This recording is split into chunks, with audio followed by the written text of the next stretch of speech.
আমাদের এটা বেশ শুট এখন। তোমার কমপ্লেক্সনটা খুব আমার স্বাদে এসছে তমসাদে।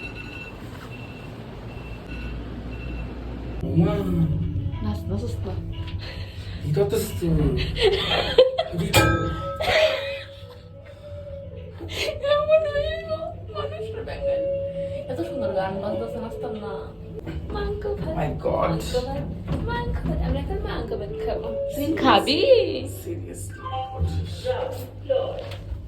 হ্যালো এভরিওয়ান, কলকাতায় আজকে আমরা 4th ডে, আর আজকে আসছিল দিদির দুইটা শুট। ফার্স্ট আসছিল তমসাদির শুট। তো তমসাদিরে আমরা যে হোটেলে আসছিলাম ওই হোটেলে হাফ রেডি করে নিয়েছিলাম। আর শুটটা আসছিল বাতায়নে। স্টুডিও বাতায়নটা হইল কলকাতার বুকে খুব পুরনো দিনের একটি বাড়ি, যেটা কিনা শুধুমাত্র শিলা পাথর আর চুন দিয়া বানানো হয়েছে। এক্সাক্ট আমি জানি না, বাট 200-250 বছর পুরনো একটা বাড়ি। আর বাড়িটা পুরোটাই রাজকীয় টাইপের একটা বাড়ি। এরকম আমি আগে আর কোনোদিন দেখছি না, তো আমার কাছে অনেকটাই স্পেশাল লাগছে বাড়িটা দেখে। আর সব থেকে অ্যাট্রাকটিভ আসছিল মা দুর্গার মূর্তিটা। তো এরই মধ্যে তমসাদির শুটও হয়ে যাইতেছিল, অলমোস্ট ডান আসিল।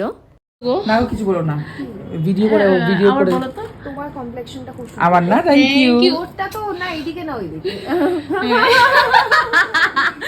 হ্যাঁ, thank you so much. Shahrukh Khan যদি 60 বছর বয়সে সবকিছু করে সব ওয়ার্কআউট করার, অমিতাভ বচ্চন যদি 80 বছর বয়সে করতে পারে, ইচ্ছা থাকলে সবই হয়, ইচ্ছাটাই কম। তো নেক্সট আসিল মেঘাদির শুট। গল্প করতে করতে মেঘাদির মেকআপও অলমোস্ট ডান আসিল। এটা এমনি সুন্দর, কি শরীরটা মেনটেন করার জন্য সুন্দরটাকে আমার ক্রেডিট না, কিন্তু বাবা মার ক্রেডিট। এই তো আমাদের Kim Kardashian ready, Kim Kardashian ready.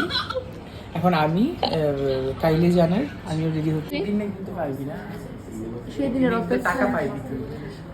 টাকা পাই আর না পাই, আমি মানে এই যে কয়েকজন মানুষ অনেক সময় অক্ষণ এই কয়েকদিন ধরে ও আচ্ছা তোমার ব্লগ না আমি দেখছি, দিদির ক্লাসের স্টুডেন্টরাও আয়া কইতাছে যে তোমার ব্লগ না আমি দেখি। তুমি আজকের খাবারটা কিসের? আমার স্বাদে এসছে তমসাদে, একটু দেখা তোমার সাথে কেমন হয়েছে। খুব সুন্দর আমার আমার আমার ছেলেকে আশীর্বাদ করো। করেছে। এই কি করে জানলি ছেলে হবে কি যে? আমার ছেলে পছন্দ। এই যে পেটটা দেখে বোঝা যাচ্ছে। মাত্র 3 মাস, এখনো বড় হয়নি, হবে। আমি 3 মাসে স্বাদ খাওয়াচ্ছি। তোকে খাওয়াচ্ছে, তুই খাওয়াচ্ছিস না। তো মেকআপটা এতই ভালো হয়েছিল যে শাড়ি পরার আর ওয়েট করতে পারছি না আমরা। এই আউটফিটেও মেকআপটা ভালো লাগতেছিল, একটু ইউনিক। আর তাছাড়া সবার ওই দিনের শ্যুটটা এত ভালো লাগছে। আমাদের কি দিয়ে টাকা দাম। চুপ করো তুমি। আরে ঠিকই তো বলেছে এটা। না না তো এই ব্লগের থেকে তো যা আসবে আমাদের সবাইকে কিছু না কিছু খাইতে হবে। এসছে না ঝাড়বাতিটা সব কি ভালো। ভালো আসছে। থাকবে ভালো ভালো কথাগুলোর সঙ্গে আমার ব্লগটা অন করতে বন্ধ লাগে না। টাকা নেবো তোর ব্লগে। আমাদের এটা বেশ শুট এখন। হ্যাঁ সত্যি তোমার সাথে আমার আর মেঘাদি দেখতে যেমন সুন্দর, দিদির বিহেভিয়ারও খুবই ভালো। আর আমি তো এত ক্লিপ নিছি, মানে কোনটা ছেড়ে আমি কোনটা ব্লগে দিব এটাই বুঝতেছি। আর সবাই লাঞ্চও করে আনিছিল, কিন্তু আমি কোনো ক্লিপ নিয়ে মিস করেছে এই ভয়ে আমি কই না শেষ হোক তারপর আমি লাঞ্চ করি। দেন আমি লাঞ্চ করতে বইছি, কিন্তু শুটের একদম সামনে।